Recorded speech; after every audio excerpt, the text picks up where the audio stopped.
My name is Sigrid Mullen, and this is my final online dance history honors project entitled My Culture, My Dances. Growing up, I grew a great appreciation for my culture, and my biggest indicator of this was my name. Sigrid, or typically in Norwegian it's pronounced Sigrun, spelled S-I-G-R-U-N, means Valkyrie. Now, a Valkyrie is essentially a Norse mythological woman who would rescue bodies from the battlefield and bring them to what we know today as heaven. My younger brother, Soren, also has quite the interesting Norwegian name. There are many variations of what people believe Soren means. However, the most common is Thor, which we all know from the Marvel movies, and he even happens to look just a bit like him. Growing up, it became very apparent to me that my culture was a lot different than the other kids I was growing up with. When December came around, the majority of kids were excited to light the trees and get the presents from under the trees and sit on Santa's lap, and along with that, I was also excited to light the menorah and to have gelt and to play the dreidels with my brother. And I think there was probably about 5 consecutive years in a row where I brought dreidels into my music class because I was the only kid who knew how to play dreidels. And so I would teach everyone the song, and we'd play for like the whole hour-long class, and it was really exciting because I was the only kid who could do it. And I think it was about in 6th grade when I first met other kids who had the same background as me. And it was really nice because I finally had this sense of community, and I wasn't the only person who had been experiencing this. So I got really used to talking to them about Hanukkah, and we would talk about how we wanted to do the hora at our weddings. And I finally had found my own sense of community within my own school. Let's begin by talking about my mom's culture. So my mom's dad was Czech and Norwegian, and my mom's mom was German. So already she had quite the mix of cultures in her back pocket. Her and her 2 younger brothers were raised in Stoughton, Wisconsin, and now everyone in Stoughton, Wisconsin is Norwegian. It's an incredible part of their community, and even their high school has a Norwegian dance team that's highly recognized among the community. She was raised Christian, and her 2 younger brothers would often go to church every Sunday. However, my mom tells me that she used to just mess around with her best friend during the services. In regards to dance and Christianity, they have quite the interesting history. So dance was not often something that was approved of by the main sector of Christianity. It was viewed to be unruly, and it was just not the way that they wanted their members being viewed. It was often reserved for people of high economic status or in sometimes royalty because it was very pulled together, and there was often not a lot of interaction between the dancers. It was very solo and individual. However, this never impacted my mom at all. My mom definitely didn't hold any of these standards true, and she loved taking me to dance class and letting me run around in baby ballet class because it helped me break out of my shyness. My mom and I used to travel the country when I was in high school, going to different conventions. Our favorite place to go was Dallas together, and it's just my favorite memory growing up as a dancer was being able to do this with her. Today I will be performing for you a traditional Norwegian dance where you can see many of the traditional aspects played. As you'll notice, I'm dressed in long sleeves and a long skirt with my hair back, which was as close as I could get to a very traditional standpoint. You'll see that the movement is very rigid and it is very clean, and even though I'm not dancing with any partners, you can tell that it is very individual. However, there is a sense of community, smiling at each other, engaging in the community, and it's just very wonderful. So I hope you enjoy.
let's move into talking about my dad's side of the family.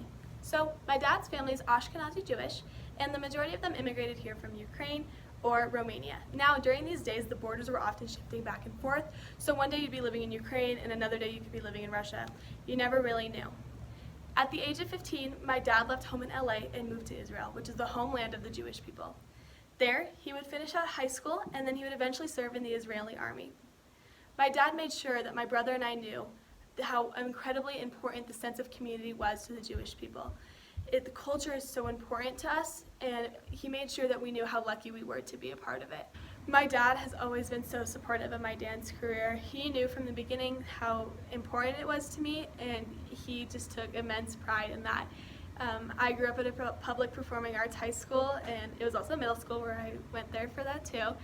And it was always his favorite thing to tell people about, that I went to Denver School of the Arts, and he has always been supportive of it.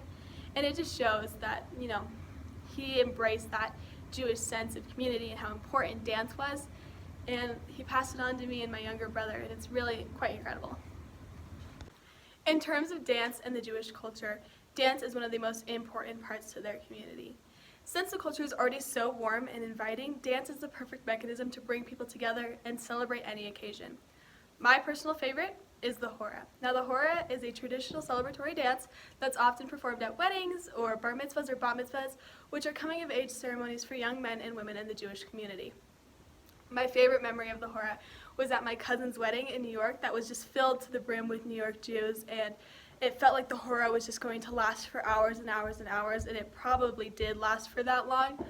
And just the sense of community and power that we all felt while we were dancing together was so exciting. And I was only probably 14 at this time, and I felt so welcome and so proud to be in this strong community.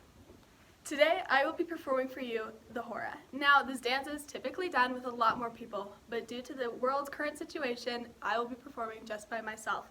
I hope you enjoy.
For as long as I can remember, dance has been who I am. It is my individuality. I am a dancer. But I always was like, oh, I'm a ballet dancer, I'm a contemporary dancer, I'm a hip-hop dancer.